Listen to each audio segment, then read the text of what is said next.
We'll get to the judgment of the dead later. This is the judgment of the living, who will be divided into two groups. The saved are told, "Come, you blessed of my Father, inherit the kingdom prepared for you from the foundation of the world." They will go into eternal life. Mind you, these are still mortal beings, still living under the curse of Adam, just as we are today. They are not given incorruptible bodies like those being enjoyed by the raptured and resurrected saints at this point. Rather, they are a select group who will inhabit the earth as the millennium begins. It is they who will rebuild and repopulate the planet under the guiding hand of King Yahshua.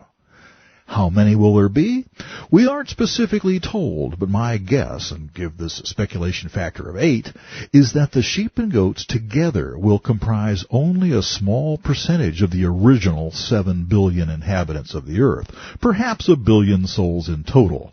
As we've seen, half of the earth population will die from 2 well-defined causes, roughly designated World Wars III and IV, and many potential causes of widespread premature death that don't fall into either of these categories are enumerated in the prophetic record.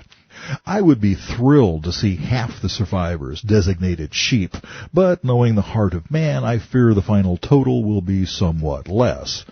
My wild guess, about 300 million souls, again give this a speculation factor of about 8, will enter the millennium, of which about 4 million are Israelites, 1/3 of the population at the beginning of the tribulation, see Zechariah 13:8-9. This is, ironically enough, approximately the same population the earth supported when Yahshua walked the earth during the 1st century. So much for the saved. The damned, on the other hand, depart unto the everlasting fire prepared for the devil and his angels, into everlasting punishment. This doesn't sound too encouraging for the unbelievers who were lucky enough or skillful enough to ride out the storm, avoiding the battles and staying under the radar. In the end, it's what they do with the Messiah that counts. Some things never change. As we saw, between the lines, in the Olivet Discourse passage above, there will be those who thought their religion will be sufficient to save them. But it's not enough. For that matter, it's not even relevant, and it might even be counterproductive. As James asked, "What does it profit, my brethren, if someone says that he has faith but has no works? Can such faith save him? If a brother or sister is naked and destitute of daily food, and one of you says to them, 'Depart in peace, be warm and filled,' but you do not give them the things which are needed for the body, what does it profit? Thus also faith by itself, if it does not have works, is dead." James 2:14-17. What James was thinking, but didn't exactly say, was that faith without evidence isn't really faith. But I digress. We were talking about the fate of those who, for whatever reason, refused to care for Messiah's brethren during the tribulation. We'll look at the whole heaven-hell scenario later. For now, suffice it to say that the goats don't get to stay on earth with the sheep and live in Yahshua's kingdom, even as second-class citizens. In the end, all their survival skills didn't do them any good at all. They are summarily killed and sent to a place so nasty that God never intended for human souls to inhabit it. But it's the only place available for them, since they've said ever so eloquently with their actions that not only don't they want to live in a universe with Yahshua, they've proactively aligned themselves with Satan. So to hell with them. It's the only place God doesn't go. Yahweh wouldn't dream of abridging their right to choose their own destinies. As usual, none of this is exclusive to the New Testament. The Jewish scriptures have been saying pretty much the same thing all along. Consider Psalm 37. "For yet a little while, and the wicked shall be no more. Indeed, you will look carefully for his place, but it shall be no more. But the meek shall inherit the earth, and shall delight themselves in the abundance of peace." If you thought Yahshua was being overly optimistic or just plain sappy in the Sermon on the Mount when he said that the meek would inherit the earth, you were wrong. Although it obviously hasn't happened yet, Yahshua, like David here, was speaking prophetically. It's future history. Survival of the fittest, usually taken to mean the strongest, most aggressive, most self-serving, is a myth. The meek, those who joyfully place themselves under the sovereignty of Yahshua, will indeed inherit the earth. They'll be the only ones left standing when the smoke clears. David continues. The wicked plots against the just and gnashes at him with his teeth. Yahweh laughs at him, for he sees that his day is coming. The wicked have drawn the sword, and have bent their bow, to cast down the poor and needy, to slay those who are of upright conduct. Their sword shall enter their own heart, and their bows shall be broken. Yahweh sees the plotting and oppression of wicked men as an affront to his own holy character. We humans are the crowning achievement of his creation. We're the whole point, unless I miss my guess. Thus, to plot against the just and slay those who are of upright conduct is to spray paint ugly, hateful graffiti on God's favorite wall. As you may have noticed, Yahweh's arithmetic doesn't deliver the same sums as fallen man's. A little that a righteous man has is better than the riches of many wicked. For the arms of the wicked shall be broken, but Yahweh upholds the righteous. Yahweh knows the days of the upright, and their inheritance shall be forever. They shall not be ashamed in the evil time, and in the days of famine they shall be satisfied. But the wicked shall perish, and the enemies of Yahweh, like the splendor of the meadows, shall vanish. Into smoke they shall vanish away. Psalm 37:10-20, James 4:14. Here are the sheep and goats again, the upright and the wicked.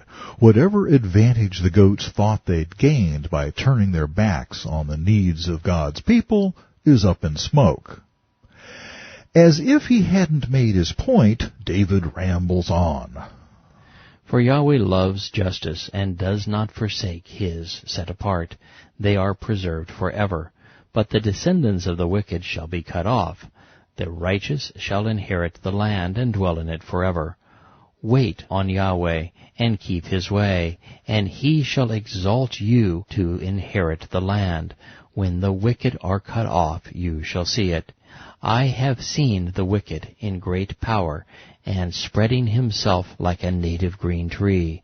Yet he passed away, and behold, he was no more. Psalm 37:28-29, 34-36. What a fascinating, terrifying day it will be when Yahshua separates the sheep from the goats. This isn't like a battle where two sides face each other and take their chances.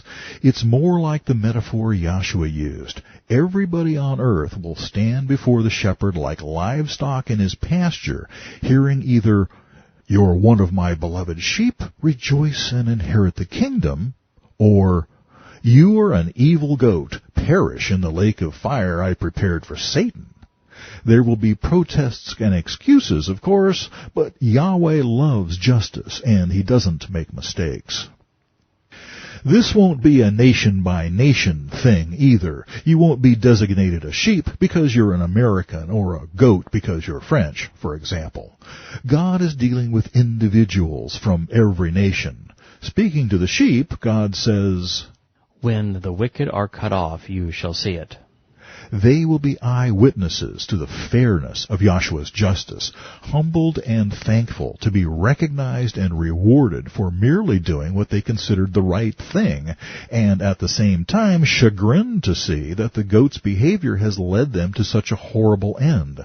I'm not saying that the sheep will be saved by their works, only that their works will be the only evidence of their faith allowed in this court. In many cases, as we saw above, the defendants themselves won't even know whether they're guilty or innocent, for they're unfamiliar with the law of the land. They've been operating on conscience alone. Two people will stand side by side. One will be taken, the other left, sort of like the rapture in reverse. For their part, the goats won't have a leg to stand on. God's warning has been around for 3,000 years. He who works deceit shall not dwell within my house. He who tells lies shall not continue in my presence. Early I will destroy all the wicked of the land, that I may cut off all the evildoers from the city of Yahweh. Psalm 101, 7 and 8. We must not confuse Yahweh's patience with weakness, lack of resolve, or senility.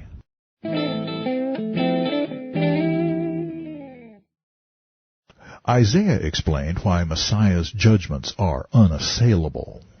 His delight is in the reverence of Yahweh, and he shall not judge by the sight of his eyes, nor decide by the hearing of his ears.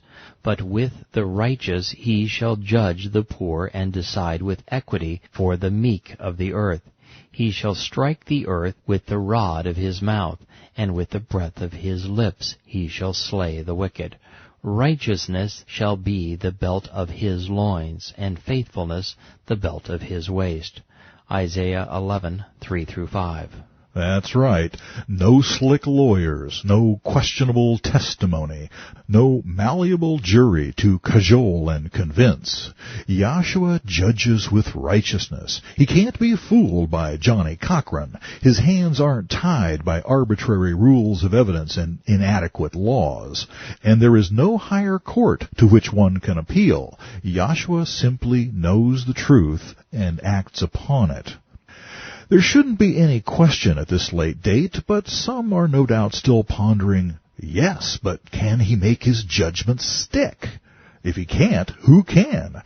Remember, this is the one of whom it was recorded, Then he arose and rebuked the winds and the sea, and there was a great calm. So the men marveled, saying, Who can this be, that even the winds and the sea obey him? Matthew 8:26-27. It was a rhetorical question, of course.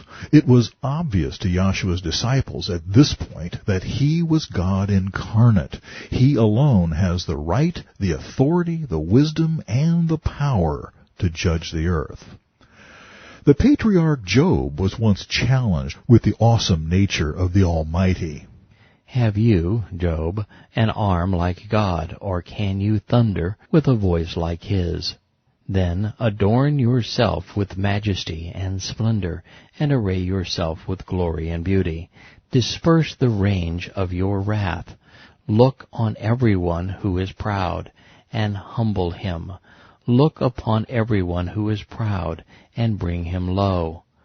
Tread down the wicked in their place. Hide them in the dust together. Bind their faces in hidden darkness. Job 40:9-13. Job, of course, could only humble himself in the face of such a description and fall upon the mercy of Yahweh. The Antichrist took up the challenge, discovering that all he could really do was intimidate or kill people, a poor substitute for arraying yourself with glory. Yahshua, on the other hand, looks at the world and says, Yes, I'm about to do this very thing. Acting like God is a whole lot easier if you actually are God. I believe Job would rise up in agreement with the sons of Korah and say, Gird your sword upon your thigh, O mighty one, with your glory and your majesty, and in your majesty ride prosperously, because of truth, humility, and righteousness, and your right hand shall teach you awesome things. The NIV renders that, Let your right hand display awesome deeds. Your arrows are sharp in the heart of the king's enemies. The peoples fall under you. Humility? How did that get into the list? You don't normally find that sort of word in the same thought with majesty, mighty, and awesome. But the king personified humility when he set aside his divine glory to become a man. That would go a long way toward explaining why God seems to have less patience with human pride than just about anything. Yahshua alone has the right to rule.